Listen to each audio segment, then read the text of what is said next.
농지는 전, 답, 과수원이 해당됩니다. 전, 답, 과수원의 의미는 생략합니다. 농지에 대한 세금을 알기 위해서는 농지가 사업용인지 비사업용인지부터 구별하셔야 합니다. 농지가 사업용이 되기 위한 조건이 있습니다.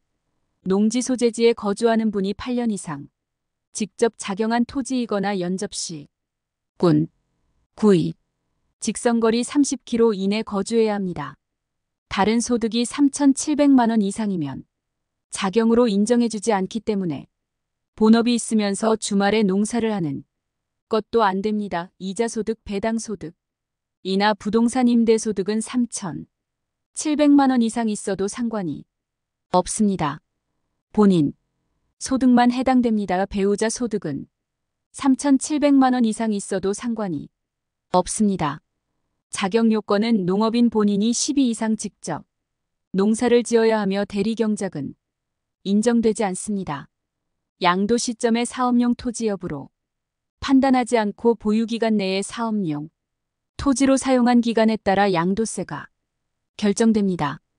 도시지역에서 주거지역, 상업지역, 공업지역, 녹지지역 있습니다. 녹지지역에 있는 농지는 가능합니다.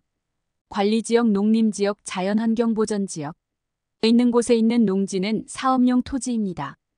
처음에 농지를 취득했을 때는 주거지역, 상업지역, 공업지역이 아니었는데 그 이후에 용도지역이 변경돼서 주거지역, 상업지역, 공업지역으로 편입되었다면 편입된 날로부터 3년이 지난 농지는 감면 대상에서 제외됩니다.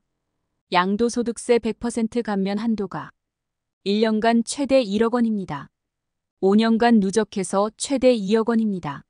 농지의 사업용과 비사업용을 구분하는 방법은 아래와 같습니다.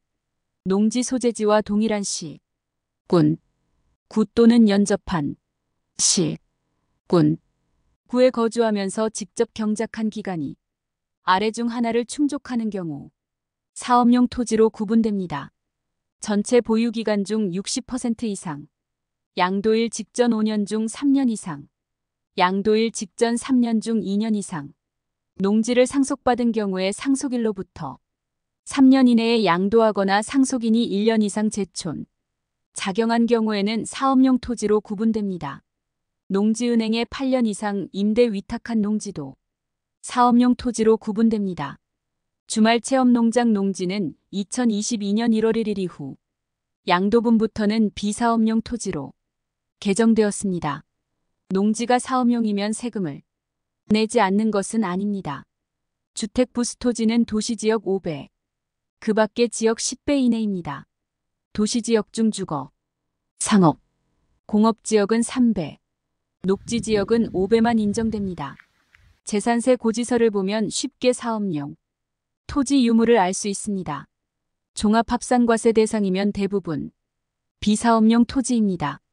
별도 합산과세이면 대부분 사업용 토지입니다. 예외적으로 1세대, 무주택자가 소유하는 660제곱미터 이하의 나대지는 사업용 토지로 인정됩니다. 사업용, 비사업용 토지는 기간 기준이 있습니다. 농지는 제촌 자경주거, 상업, 공업지역 이외여야 합니다. 임야는 제촌해야 하며 면적 제한 없습니다. 목장용지는 축산업 영위해야 하며 주거, 상업, 공업의 지역으로 면적 제한 없습니다. 별장의 토지는 건물이 있어도 비사업용 토지입니다. 중과세율, 기본세율 6%-45%에 10% 피를 가산한 세율.